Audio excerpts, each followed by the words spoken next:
어머니, 제가 돈 뽑는 기계는 아니잖아요. 그래도 넌 내 아들이잖니? 엄마가 부탁 좀 하면 안 되니? 진짜 해도 너무 하시네요. 정말. 안녕하세요. 빛나는 삶의 기록입니다.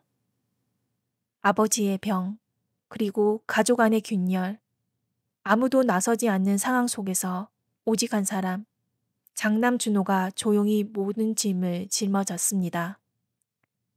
하지만 그 희생은 당연한 게 아니었죠. 어느 날 감춰졌던 진심과 상처가 터져 나오고 가족은 처음으로 서로를 마주보게 됩니다. 그리고 조금씩 변화가 시작됩니다. 이들의 이야기가 궁금하시다면 좋아요와 구독, 알림 설정 부탁드리겠습니다. 여러분의 응원이 큰 힘이 됩니다. 그럼 지금부터 한 아들의 희생이 바꿔낸 가족의 기적 함께 만나보시죠. 월요일 아침 7시 청주시의 한적한 주택가에 알람 소리가 울려 퍼집니다. 37세 이준호는 습관적으로 스마트폰을 집어들고 부모님께 보낼 생활비를 이체했어요. 이번 달도 80만 원, 공과금까지 하면 거의 100만 원이네. 준호는 한숨을 쉬며 침대에서 일어났습니다. 세수를 하고 간단히 아침을 먹은 후 지역 출판사로 출근길에 올랐어요. 버스 안에서 동생 서아에게서 온 카톡 메시지를 확인했습니다. 오빠, 이번 주 전시회 준비로 바빠? 엄마 아빠한테 안부 좀 전해줘. 알았어. 너는 건강이나 챙겨. 고마워, 오빠. 역시 우리 가족은 오빠가 있어서 든든해. 준호는 쓴웃음을 지었습니다. 든든하다는 말이 어쩐지 무겁게 느껴졌어요. 출판사에 도착한 준호는 동료 김 과장과 인사를 나눴습니다. 준호 씨, 오늘도 일찍 오셨네요. 어제 부모님 댁에 다녀왔다고 하던데 어떠셨어요? 그냥 평상시와 같았어요. 아버지는 TV 보시고, 어머니는 화분 정리하시고, 부모님 서포트하는 일이 쉽지 않으시죠? 요즘 물가도 오르고 뭐, 해야 할 일이니까요. 그렇게 대답하면서도 준호의 마음 한편에는 답답함이 자리 잡고 있었습니다. 언제부터인가 모든 것이 당연하게 여겨지는 느낌이었어요. 점심시간 준호는 부모님 댁에 전화를 걸었습니다. 준호야, 점심은 먹었니? 네, 먹었어요. 아버지는 어떠세요?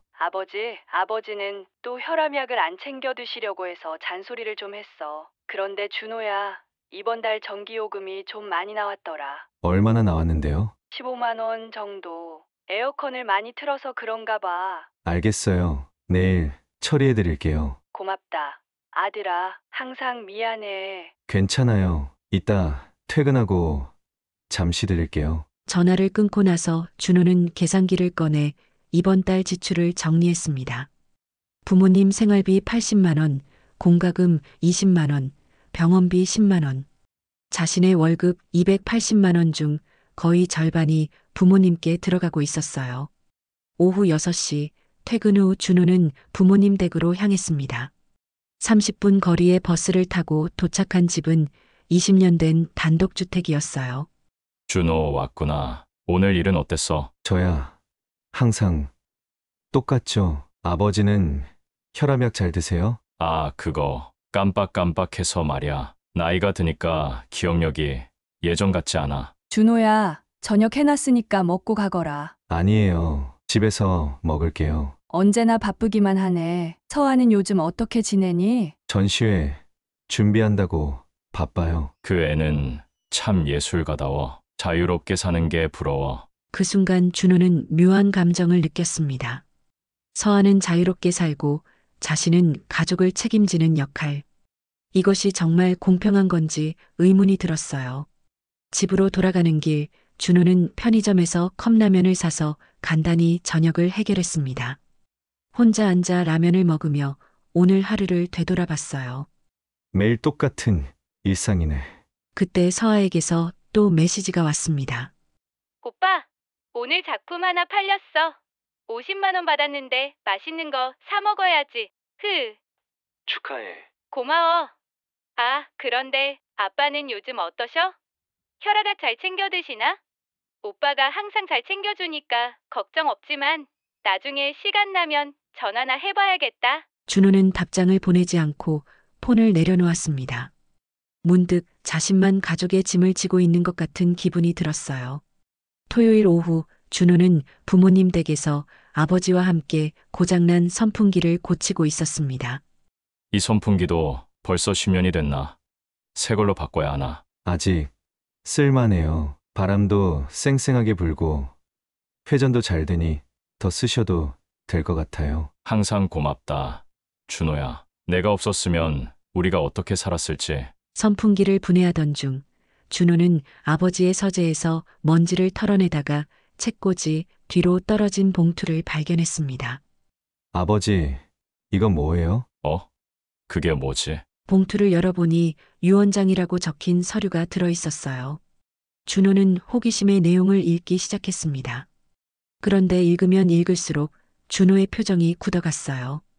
유언장에는 부모님의 모든 재산이 서아에게 상속된다고 명시되어 있었습니다. 집, 예금, 심지어 아버지의 퇴직금까지 모든 것이 서아의 몫이었어요. 아버지, 여기 적힌 게 사실이에요? 그건 아버지는 당황한 기색을 감추지 못했습니다. 준호야. 그건 옛날에 써놓은 거야. 서아가 예술가니까 경제적으로 불안정할까봐. 옛날이라고 하시는데 날짜를 보니까 작년에 쓰신 거네요. 그건 그 순간 어머니가 들어왔습니다. 무슨 일이야? 왜 이렇게 조용해? 어머니, 이거 보세요. 준호는 유언장을 어머니에게 보여줬습니다. 어머니는 잠시 당황한 표정을 지었어요. 아, 그거. 준호야. 오해하지 마라. 너는 이미 충분히 우리를 도와주고 있잖아. 그런데 서아는 서아는 뭐요? 저는 지금까지 매달 100만 원씩 드리고 서아는 한 푼도 안 드리는데 유산은 서아가 다 가져가는 거예요? 준호야. 그게 아니라 아니라고요? 그럼 뭐예요? 제가 지금까지 한 게 뭐예요? 준호의 목소리에 분노가 서려 있었습니다. 오랜 세월 당연하게 여겨졌던 희생이 한순간에 무너지는 느낌이었어요. 준호야. 우리 마음은 그게 아니야. 너는 이미 안정적인 직장도 있고 안정적인 직장이요?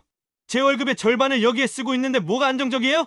아버지 퇴직금에 연금까지 나오는 거 알지만 자식된 도리라고 생각하고 허리띠 졸라매면서 싫은 소리 한마디 하지 않고 도와드렸어요. 준호야. 진정해라. 우리가 설명해 줄게. 설명은 무슨 설명이요? 다 여기 적혀 있는데. 준호는 유언장을 내려놓고 방을 나섰습니다. 현관에서 신발을 신으며 마음을 정리하려 했지만 분노와 배신감이 가라앉지 않았어요. 준호야. 어디 가니? 집에 가요. 준호야. 우리 얘기 좀 하자. 오늘은 더 이상 얘기하고 싶지 않아요. 집으로 돌아가는 길, 준호는 마음이 복잡했습니다. 지금까지 자신이 해온 모든 일들이 한순간에 무의미해진 것 같았어요. 버스에 앉아 창밖을 바라보며 생각했습니다. 내가 지금까지 뭘 한 거지? 바보같이. 집에 도착한 준호는 소파에 털썩 앉았습니다. 그리고 서아에게 전화를 걸었어요. 오빠, 무슨 일이야? 왜 이렇게 화가 나 있어? 서아야, 너 부모님 유언장 내용 알고 있어? 유언장? 무슨 유언장? 부모님이 모든 재산을 너한테 상속한다고 써놓은 유언장 말이야. 그런 게 있어? 나는 몰랐는데. 정말 몰랐어? 응, 정말 몰랐어. 그런데 오빠, 왜 갑자기 그런 얘기를 해?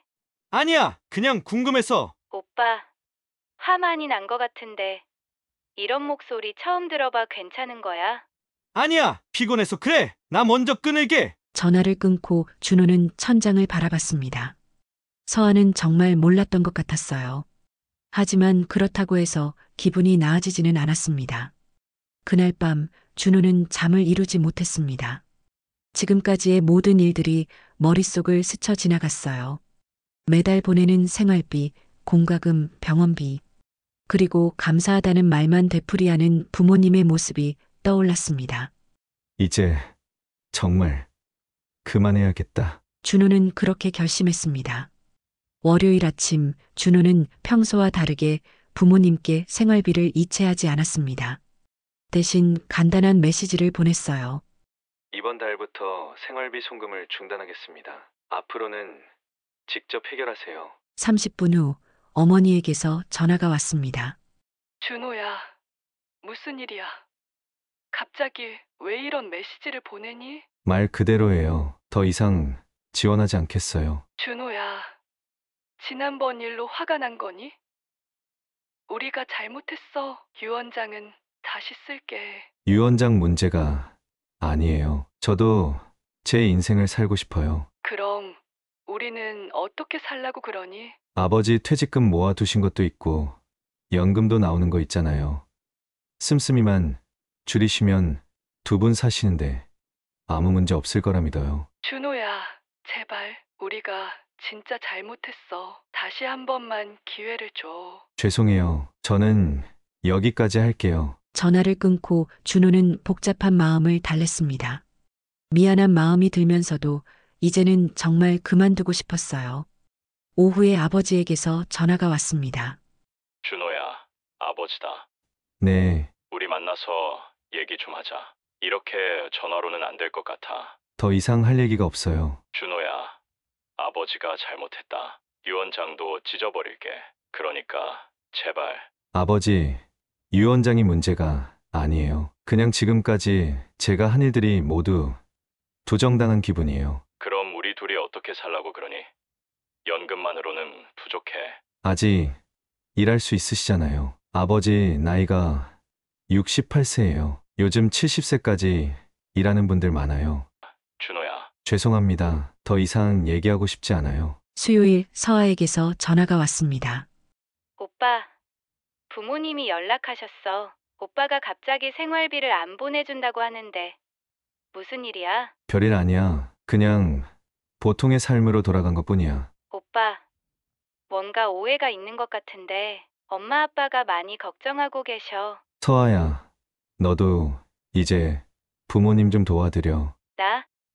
나는 아직 경제적으로 불안정해서. 그래서 유산을 다 받기로 한 거니? 오빠, 그 얘기는 나도 몰랐다고 했잖아. 그리고 그건 나중 일이고. 나중 일이든 지금 일이든 이제 네가 좀 책임져. 오빠, 정말 이상해. 갑자기 왜 이래? 이상한 게 아니야. 정상적인 거야. 오빠, 우리 만나서 얘기해. 바빠서 못 만나. 금요일 저녁 준호는 부모님 댁 근처 편의점에서 김 과장과 우연히 마주쳤습니다. 준호 씨, 이런 곳에서 만나네요. 여기 부모님 댁 근처죠? 네. 그냥 지나가는 길이에요. 들어가지 않으세요? 부모님이 기다리실 텐데. 오늘은 안 들어가려고요. 무슨 일 있으세요? 표정이 안 좋아 보여요. 아니에요. 그냥 피곤해서요. 부모님 모시는 일이 힘드시죠? 저도 그 마음 알아요. 김 과장님, 가족한테 매달 100만 원씩 주면서 유산은 한 푼도 못 받는다면 어떤 기분일까요? 그게 무슨 얘기예요? 아, 그냥 가정한 얘기예요.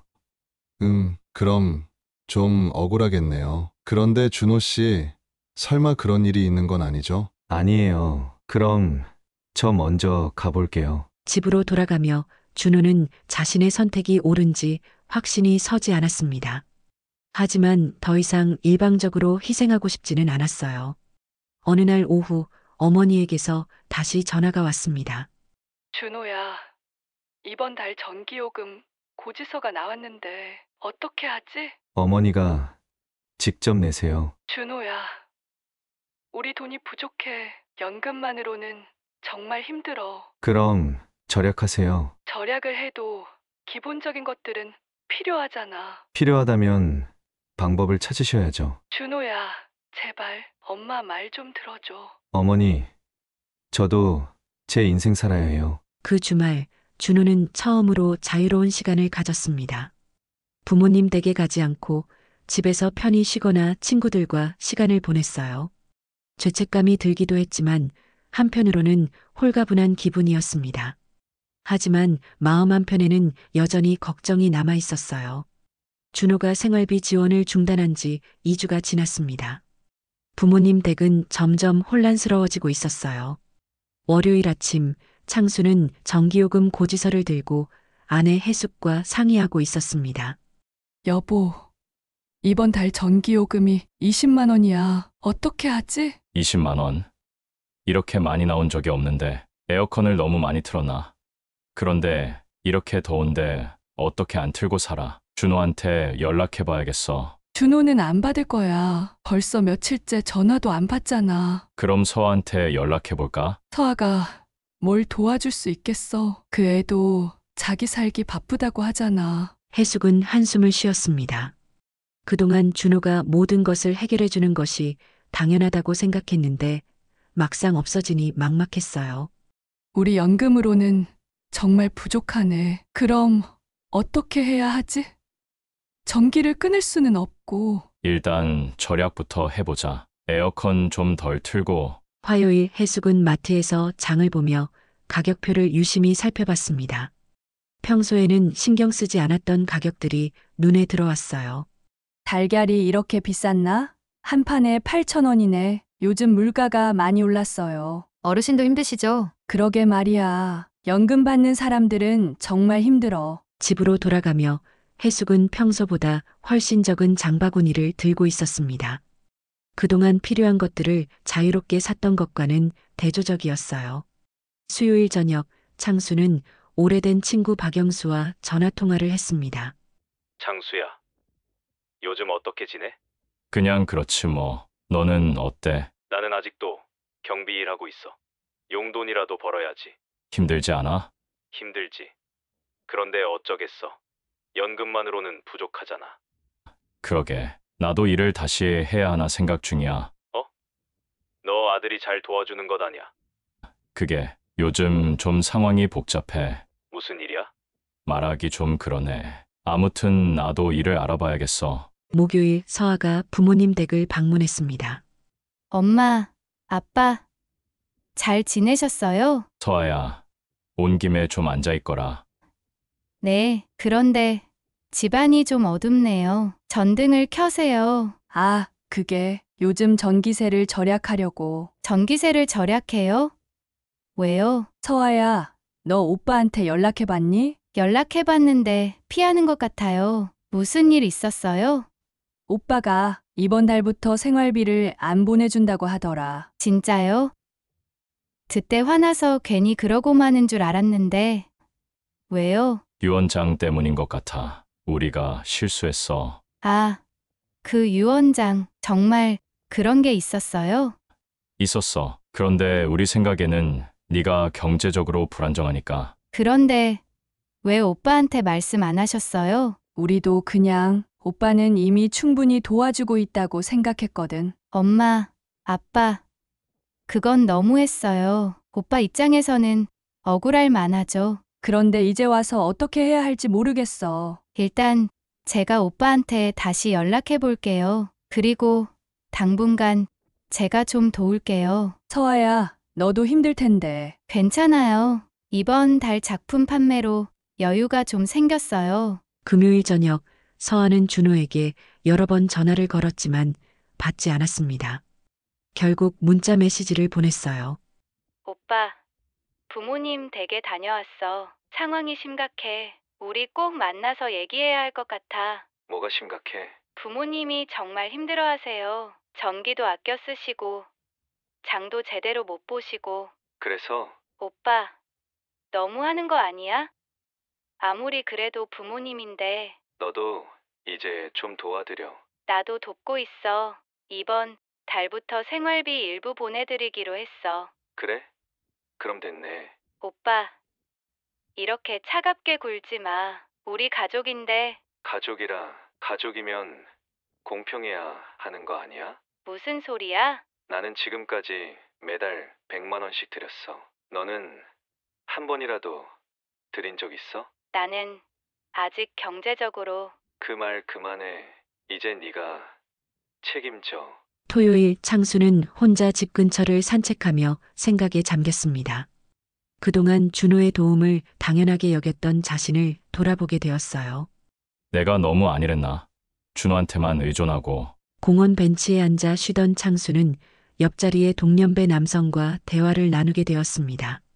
어르신, 혼자 산책 나오셨네요. 네, 집에만 있으니까 답답해서요. 저도 평일에는 주민센터에서 연결해준 공공근로 일하느라 바쁘고 주말 돼야 이렇게 잠이 나네요. 나이가 70이라도 일은 해야 생활이 가능하니. 공공근로 하세요. 네. 동네 이곳저곳 다니면서 쓰레기 줍고 있어요. 아무래도 연금만으로는 생활이 빠듯해서요. 힘드시겠어요. 힘들긴 하지만 자식들한테 부담 주기 싫어서요. 어르신은 어떠세요? 저는 아들이 도와주고 있어요. 그거 다행이네요. 요즘 자식들 자기 살기도 바쁜데. 집으로 돌아가는 길, 창수는 마음이 무거웠습니다. 다른 사람들은 나이가 들어서도 일을 하면서 자립하려 노력하는데 자신은 아들에게만 의존해왔던 것이 부끄러웠어요. 일요일 저녁 해숙과 창수는 진지한 대화를 나눴습니다.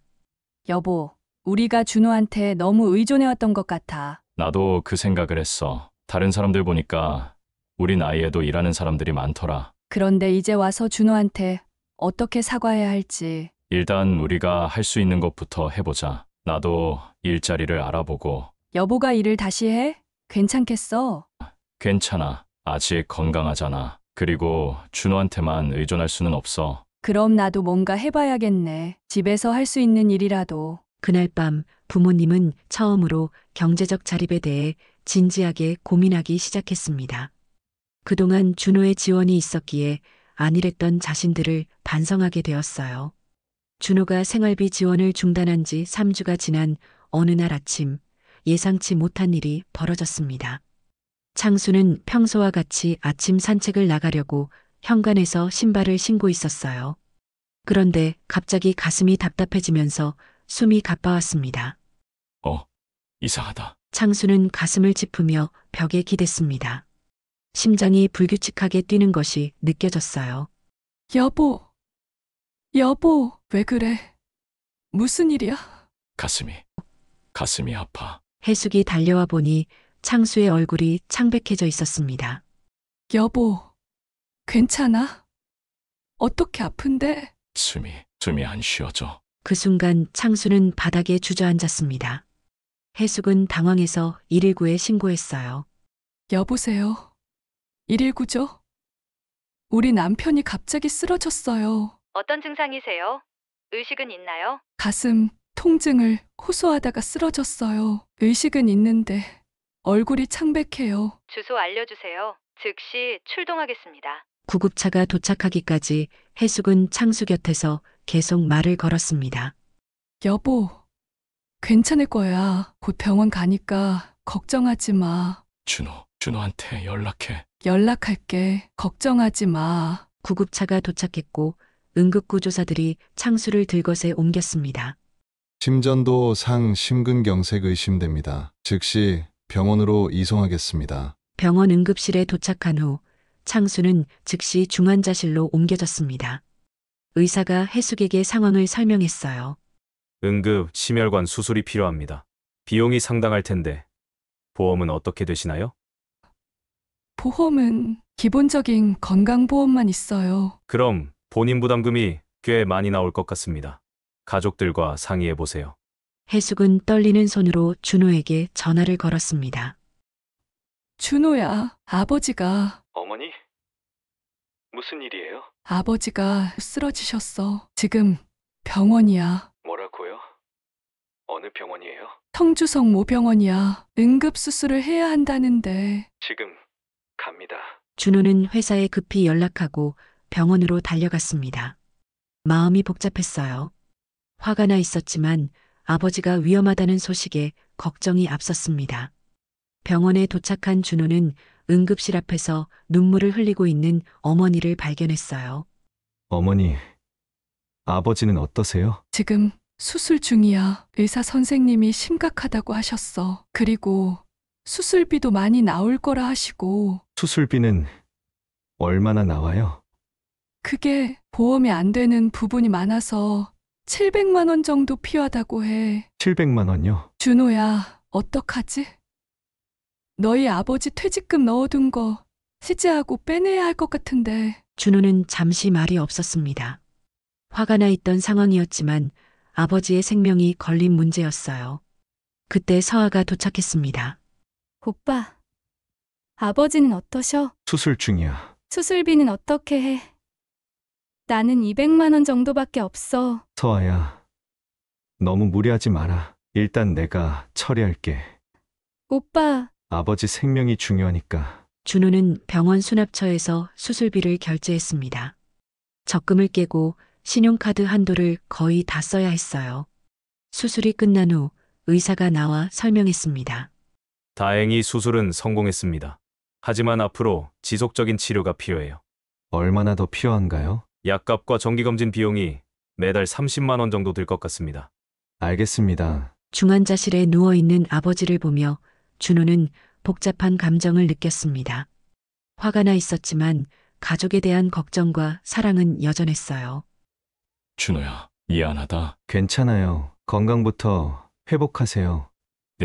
내가 너한테 너무 미안해. 지금은 그런 얘기하지 마세요. 병실을 나온 준호와 서아, 해숙은 복도에서 진지한 대화를 나눴습니다. 준호야, 정말 고맙다. 네가 아니었으면. 어머니, 아버지가 회복되면 우리 진지하게 얘기해요. 오빠, 나도 최대한 도울게. 이제부터는 모두가 책임져야 해요. 그날 밤 준호는 병원 근처 찜질방에서 잠을 청했습니다. 마음은 여전히 복잡했지만 가족의 위기 앞에서 다시 한번 가족의 의미를 생각하게 되었어요. 아버지의 수술이 끝나고 며칠이 지났습니다. 창수는 회복 중이었지만 아직 중환자실에서 나오지 못한 상태였어요. 준호는 매일 병원과 회사를 오가며 지쳐 있었습니다. 수술비 700만 원을 지불한 후 경제적으로도 부담이 컸어요. 병원 복도에서 서아가 준호에게 다가왔습니다. 오빠, 고생 많아. 커피 마셔. 고마워. 오빠, 정말 미안해. 그동안 나만 편하게 살았던 것 같아. 이제라도 깨달았으면 됐어. 나도 이제부터 진짜 도울게. 작품 활동을 늘려서 돈을 더 벌어볼게. 말만 하지 말고 행동으로 보여줘. 오빠가 나한테 이렇게 차갑게 구는 것 처음이야. 차가운 게 아니라 현실적인 거야. 그때 해숙이 다가왔습니다. 준호야, 서아야, 의사 선생님이 오셨대. 의사는 창수의 상태에 대해 설명했습니다. 환자분 상태가 안정되어서 내일 일반 병실로 옮길 수 있을 것 같습니다. 정말요? 다행이네요. 하지만 앞으로 지속적인 관리가 필요해요. 약물 치료와 정기검진은 필수입니다. 비용은 어느 정도 들까요? 매달 30만 원 정도. 그리고 3개월마다 정밀 검사비는 따로 생각하시면 됩니다. 생각보다 많이 드네요. 심장 질환은 계속 관리해야 하는 질병이에요. 소홀히 하면 재발할 수 있습니다. 의사가 가고 난 후 가족들은 무거운 침묵 속에 있었습니다. 준호야, 너무 부담스럽지? 엄마가 미안해. 일단 아버지가 회복되는 게 먼저죠. 오빠, 내가 매달 10만 원씩은 보탤 수 있을 것 같아. 10만 원. 그걸로 뭘 하겠어? 마음은 그렇지 않지만 준호는 말은 삐딱하게 나갔어요. 그래도 없는 것보다는 낫잖아. 서아야, 네가 유산을 다 받을 거면 그에 맞는 책임도 져야 하는 거 아니야? 준호야, 그 유언장은 이미 없앴어. 없앴다고요? 응. 아버지가 깨어나자마자 찢어버리자고 하셨어. 준호는 잠시 말이 없었습니다. 유언장을 없앤다고 해서 지금까지의 상황이 달라지는 것은 아니었어요. 유언장이 문제가 아니에요. 공평하지 않다는 게 문제예요. 오빠, 그럼 어떻게 하면 되는데? 이제부터는 반반씩 부담하자. 반반. 나는 수입이 불안정해서. 그럼 안정적인 일을 구해. 예술가한테 안정적인 일을 구하라고? 예술은 취미로 하고 생활은 따로 하는 사람들 많아. 오빠가 너무하는 거 아니야? 내가 너무한다고? 지금까지 누가 더 너무했는지 생각해봐. 해숙이 중재에 나섰습니다. 그만해. 둘 다 병원에서 왜 이래? 어머니, 이 문제는 확실히 정리하고 넘어가야 해요. 그럼 어떻게 하자는 거니? 앞으로 부모님 관련 비용은 서아와 제가 반반씩 부담해요. 그리고 서아는 안정적인 수입원을 만들어야 해요. 오빠, 정말 매정하다. 매정한 게 아니라 공평한 거야. 그 순간 중환자실에서 간호사가 나왔습니다. 환자분이 찾으세요. 들어가 보세요. 창수를 보러 들어간 가족들. 창수는 산소 마스크를 끼고 있었지만 의식은 또렷했어요. 준호야, 서아야, 아버지, 괜찮으세요? 미안해. 너희들한테 너무 미안해. 아버지, 그런 말씀 마세요. 준호야, 내가 잘못 생각했어. 너한테만 의존하려고 했어. 아버지, 지금은 건강 회복에만 집중하세요. 아니야, 이 얘기는 꼭 해야겠어. 내가 너무 안일했어. 창수는 힘들게 말을 이어갔습니다. 서아야, 너도 이제는 책임져야 해. 오빠한테만 맡길 수 없어. 아버지, 알았어요. 제가 정말 노력할게요. 유언장도 다시 쓸게. 공평하게. 여보, 무리하지 마. 나중에 천천히 하자. 병실을 나온 후 준호는 혼자 시간을 가졌습니다. 화장실에서 거울을 보며 지난 몇 주간의 일들을 되돌아봤어요. 내가 너무 심했나? 아니면 당연한 거였나? 준호의 마음은 여전히 복잡했습니다. 가족에 대한 사랑은 변하지 않았지만 이제는 더 이상 일방적인 희생은 하고 싶지 않았어요. 복도에서 서아가 기다리고 있었습니다. 오빠, 진짜 심각하게 생각해 볼게. 뭘? 안정적인 일 말이야. 예술 활동도 하면서 할 수 있는 일을 찾아볼게. 정말? 그동안 오빠만 힘들게 했구나 싶어. 미안해. 미안하다고 말로만 하지 말고 행동으로 보여줘. 알았어. 그런데 오빠도 좀 도와줘. 혼자서는 어려워. 뭘 도와달라는 거야? 일자리 알아보는 것도 그렇고 나 혼자서는 어디서부터 시작해야 할지 모르겠어. 준호는 조금 마음이 누그러졌습니다. 서아가 진심으로 변하려고 하는 것 같았어요. 알겠어. 그런데 조건이 있어. 뭔데? 진짜 열심히 해야 해. 중간에 포기하면 안 돼. 알았어. 약속할게. 그날 밤 준호는 집에서 혼자 생각에 잠겼습니다. 아버지의 상황, 서아의 변화 의지, 그리고 앞으로의 가족 관계에 대해서요. 여전히 마음 한편에는 서운함이 남아 있었지만 이번 위기를 통해 가족들도 변화하려고 노력하는 것 같았어요. 하지만 진짜 변할지는 시간이 지나봐야 알 수 있을 것 같았습니다. 창수가 일반 병실로 옮긴 지 3일이 지났습니다. 상태는 안정되었지만 아직 완전히 회복되지는 않은 상황이었어요. 오후 방문 시간 가족들이 모두 병실에 모였습니다. 이런 일로 가족이 한자리에 모인 것은 오랜만이었어요. 그동안 생각을 많이 했어. 여보, 무슨 생각? 우리 가족이 어떻게 살아왔는지, 특히 준호한테 어떤 짐을 지웠는지. 아버지, 그런 얘기는 아니야, 이 얘기는 꼭 해야 해. 내가 죽을 뻔하면서 깨달은 거야. 창수는 힘들게 몸을 일으켜 앉았습니다. 준호야, 너는 어릴 때부터 책임감이 강했어. 그래서 우리가 너무 의존했나 봐. 아버지가 의존하신 게 아니라 제가 당연하다고 생각했어요. 그게 문제야. 당연한 게 아닌데 당연하다고 생각하게 만들었어. 아버지, 저도 잘못했어요. 오빠한테만 맡기고 저는 너무 편하게 살았어요. 우리 모두 잘못했어. 준호 혼자 너무 많은 걸 짊어지게 했어. 준호는 가족들의 말을 들으며 마음이 복잡했습니다. 그동안 쌓였던 서운함과 분노가 조금씩 풀리는 것 같기도 했어요. 저도 제가 너무 극단적으로 행동한 것 같아요.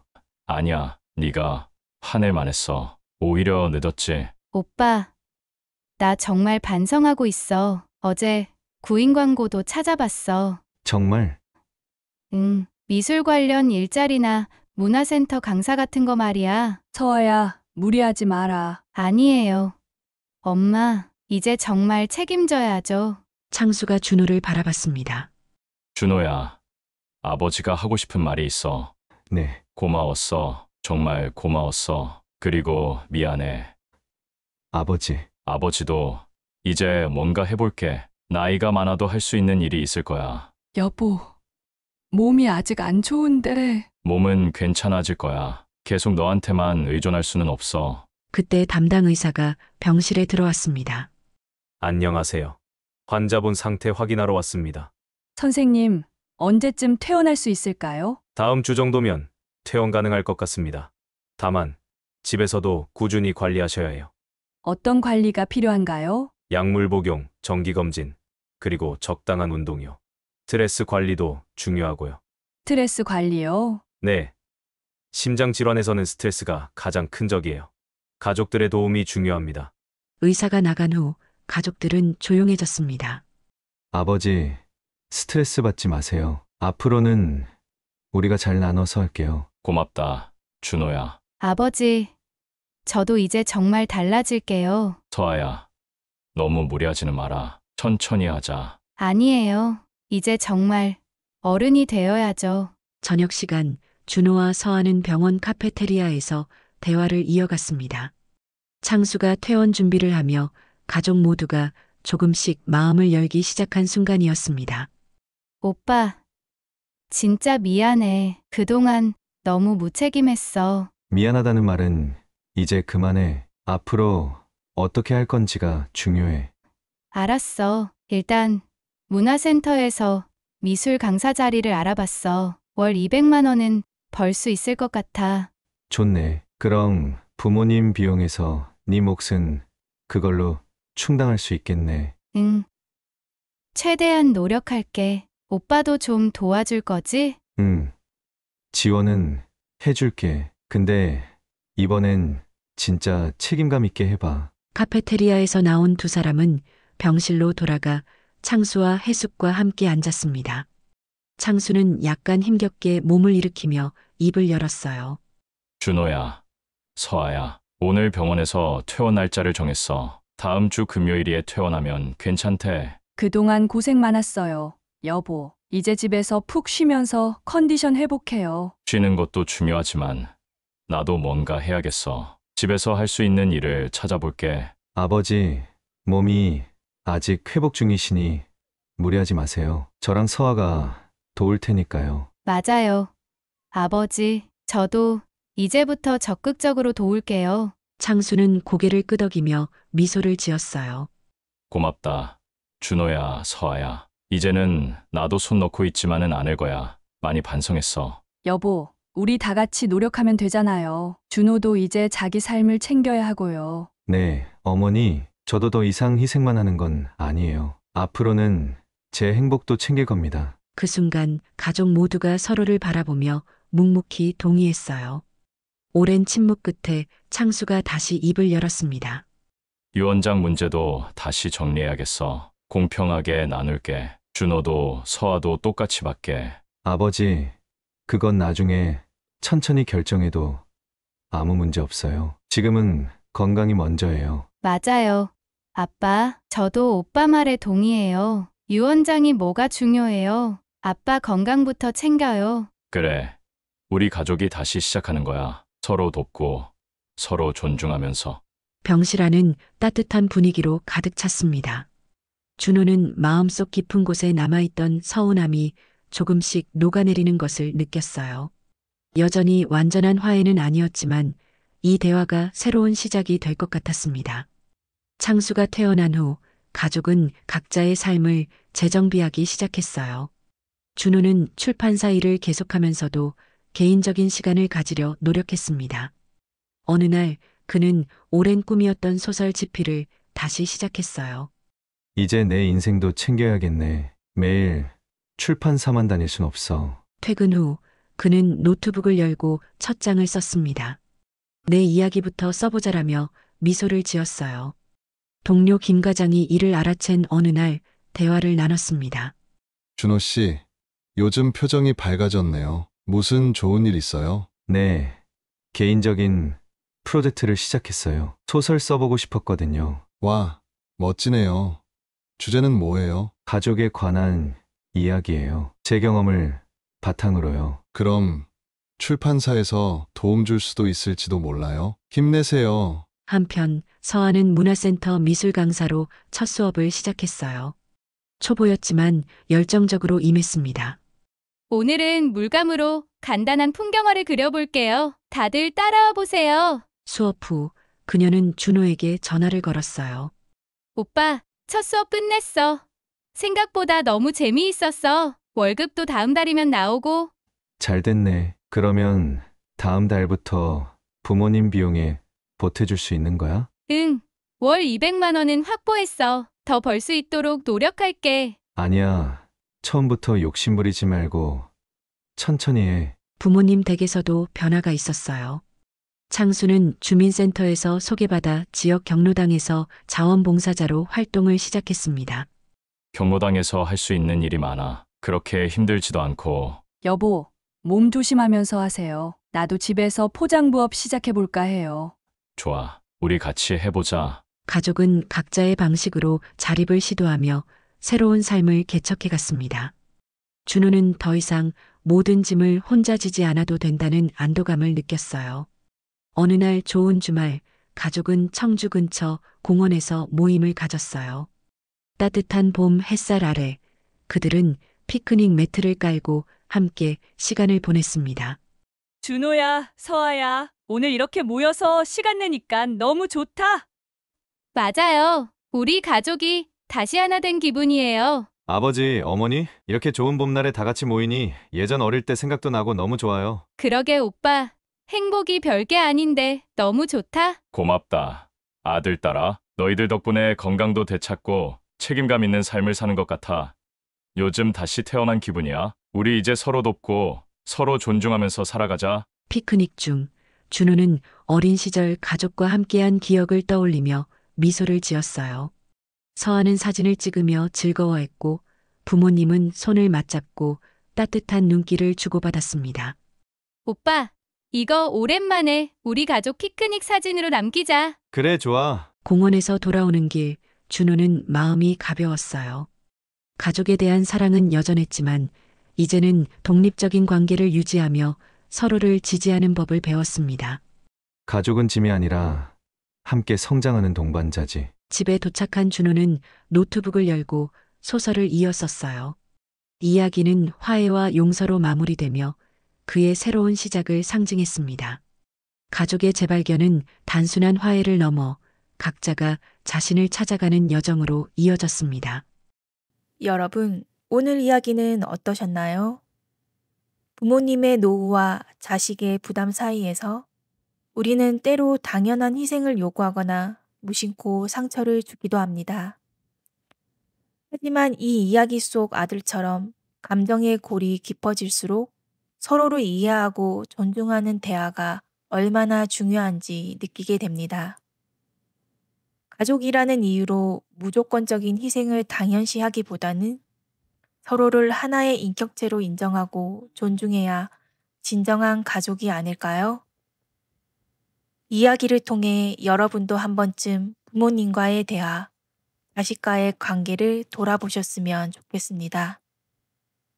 지금까지 시청해 주셔서 감사합니다. 이야기가 마음에 드셨다면 좋아요와 구독 그리고 알림 설정 잊지 말아주세요. 다음에도 마음을 울리는 이야기로 찾아뵙겠습니다. 지금까지 빛나는 삶의 기록이었습니다. 감사합니다. 안녕히 계세요.